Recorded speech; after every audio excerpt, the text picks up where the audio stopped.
Good morning বন্ধুরা, সবাইকে শুভ সকাল। আশেপাশে একটু গাড়ির আওয়াজ হচ্ছে, কারণ আমি বাইরে আছি, একটু ডিউটিতে এসেছিলাম, বাইরে আছি। তো তোমাদেরকে একটা খুবই ইম্পর্টেন্ট ইনফরমেশান দেওয়ার জন্য আমি ভিডিওটা করছি। ইনফরমেশান হচ্ছে এইটাই যে যারা যারা আপকামিংয়ে কেপি মাঠ করবে,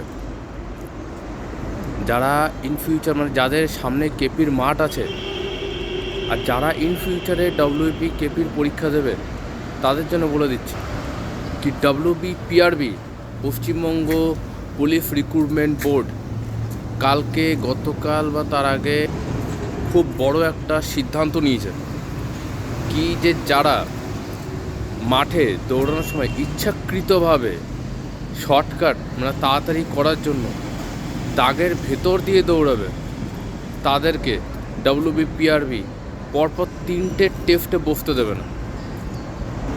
মানে হচ্ছে এটা যে তুমি যদি দাগের ভেতর দিয়ে দৌড়াও শর্টকাটে তাড়াতাড়ি করার জন্য, তো তোমাকে পরপর 3টে পরীক্ষা দিতে দেবে না পিআরবি।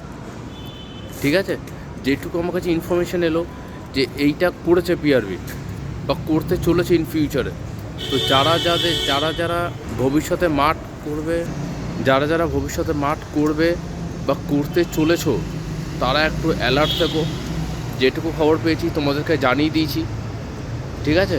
তো যারা ভিডিওটা দেখবে, আমি অবশ্যই বলবো চ্যানেলটাকে লাইক, সাবস্ক্রাইব আর শেয়ার করে দাও। বাকি কোনো ইনফরমেশান পেলে আমি তোমাদেরকে শেয়ার করে দেবো, ওকে? বাট তোমরা যদি একটু সাপোর্ট না করো তাহলে ইম্পসিবল হবে না করাটা।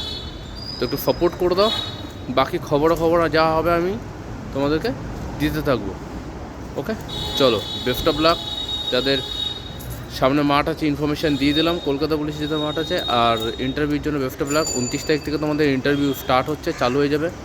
আর দুর্গাপুর, যতদূর আমার কাছে খবর আছে কি দুর্গাপুর বেল্টের যে ইন্টারভিউ হবে সেটা আসানসোল এডিসিপিতে হবে, এবং মেদিনীপুর যে ইন্টারভিউ সেটা সালুয়া 1st ব্যাটালিয়ানে টিটিসিতে হবে, ওকে? চলো, টাটা, বাই বাই।